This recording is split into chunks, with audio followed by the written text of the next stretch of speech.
They look like the perfect Jugal Jodi, Raja and Sonam Raghuvanshi, a match made in heaven, and perhaps arranged by nosy uncle aunties and probably powered by shaadi.com. Or so you would think. But Raj and Sonam actually didn't need a matrimonial website to get them hitched, because their parivars had planned to get them into this pavitra rishta.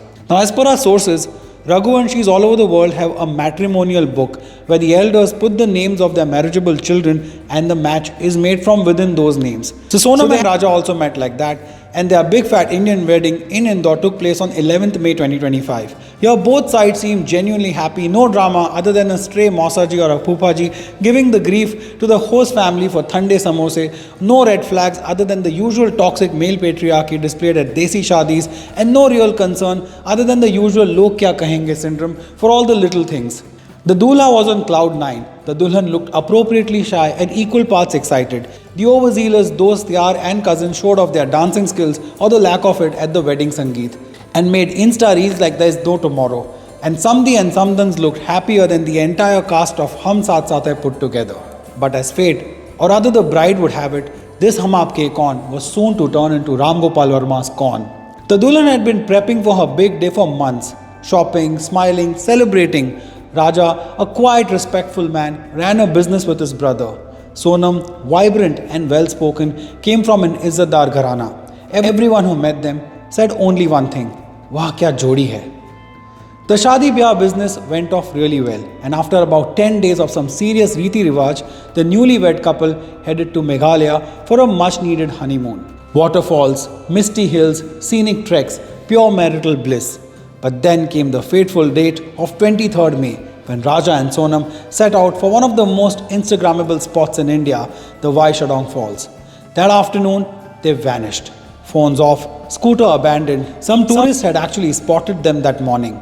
They seemed like any other newlyweds, deeply in love, unaware of the doom, at least for the groom. This was the last time that people had seen Raja alive. For days, police combed the area. Locals had feared that they had slipped. But this was no accident. On June 2nd, search teams finally found Raja's body deep in the gorge. His throat slit, his face gashed, a newlywed husband dumped like garbage in paradise. His body was severely decomposed. And that's when it all started to unravel. Meet Sonam, a dulhan straight from hell. See, what no one knew was that Sonam the bride had reportedly been plotting his murder from almost the moment that they landed. She was in constant touch with a man named Raj Kushwaha. All of 21 years old, he was an employee of Sonam ke bhai ki factory. Now the shocker is that she used to tie him a rakhi, call him bhaiya. But behind those closed doors, was he a saiya? At least that's what the police say. Going by all witness testimonies and police reports, Sonam is the alleged bridezilla who chose Raj over Raja. She had planned this all along, not even letting her newlywed groom get intimate with her, giving him a cock and bull story, well, no pun intended here, about some sacred vow that she had been holding on to.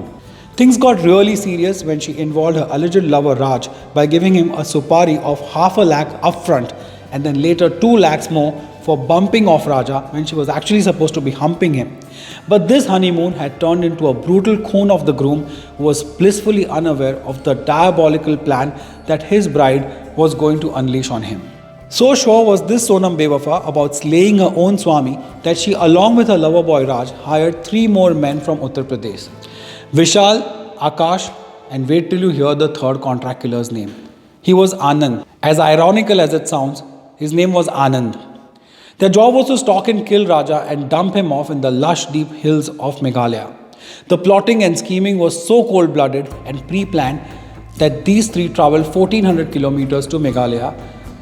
They then traced the couple's movements and waited till an opportune time. But here's when it gets even more chilling. Sonam, the bride, wasn't just passively watching all this, she was part of the whole plan.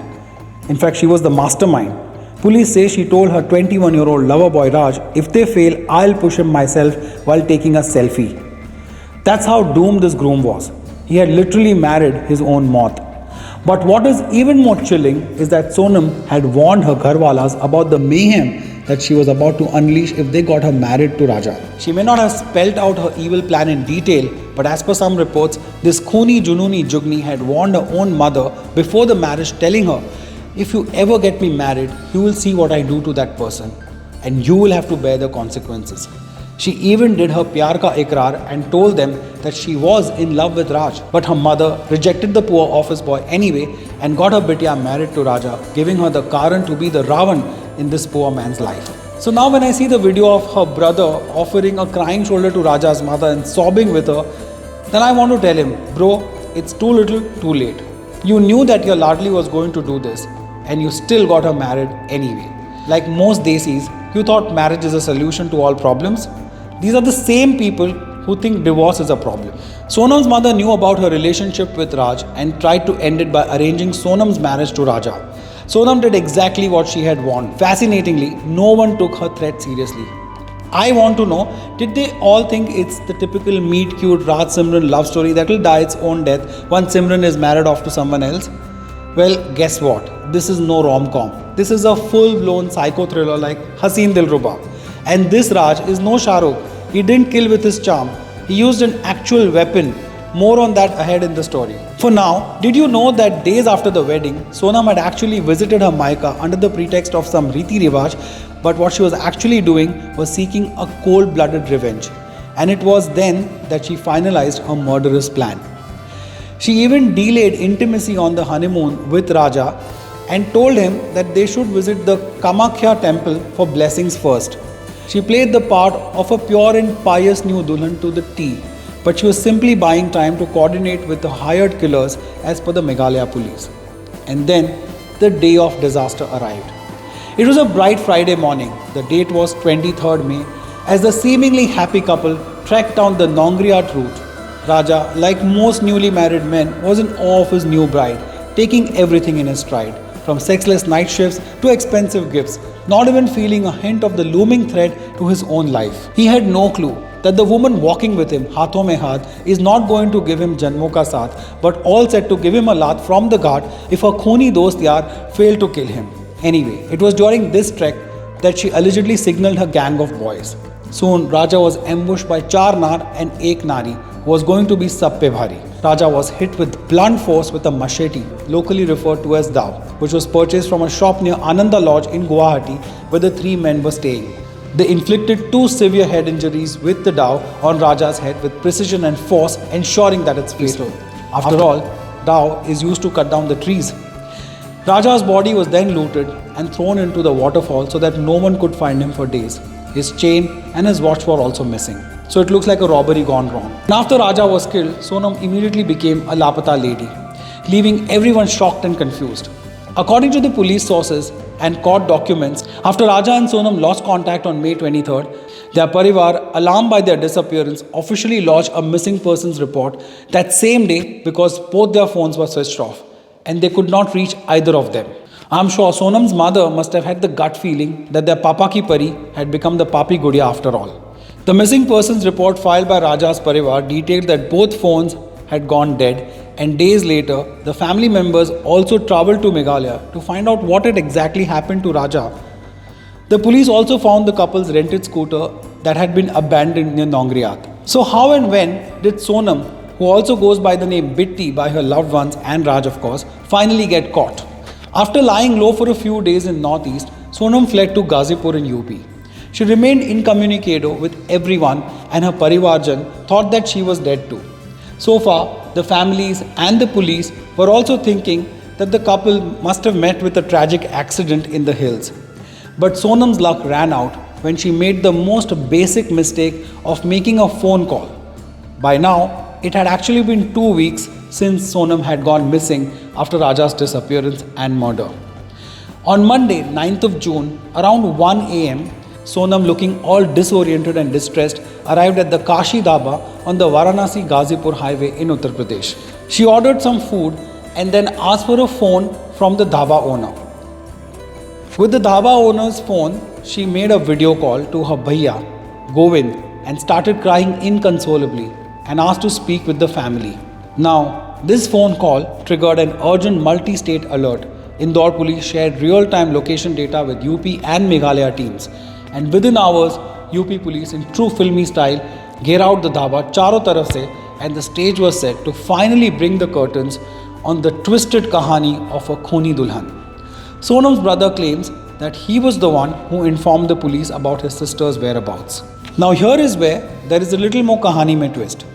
Meghalaya police claim that Sonam surrendered voluntarily, while others say that she was taken into custody after the alert. She was medically checked at a local hospital and then she was escorted to a women's center before being handed over to the Meghalaya police. Now, as per some reports, Govind, her brother, has confirmed that when Sonam called him first, he got emotional at the beginning, but then almost immediately he contacted the police, sending his behna behind the bars. He also says that he was the one who coordinated with the Indore and the UP authorities, and this is what led to Sonam's arrest. Some reports also claim that the police escorted her to the local Nandganj police station where she officially surrendered. But then there are also reports that claim that on 8th of June, Sonam voluntarily surrendered. By June 11, she was back in Meghalaya in custody with the police, saying that she had confessed on the spot. Now, police are also saying that Sonam is singing new tunes every day, trying to play the Abla Nari card. Sometimes she claims that she was kidnapped, and then she says Raj forced her into this. Then she also says that she was drugged and framed. But her own bhaiya is not buying it. Govind has publicly disowned her, saying it does look like a crime that Sonam might have committed. And then he's also saying that he supports Raja's family fully. He has even gone on record saying that he liked Raja very much and that if proven guilty, his behna should get sazae-maut. But Sonam's parents feel that their bitya is bekasur.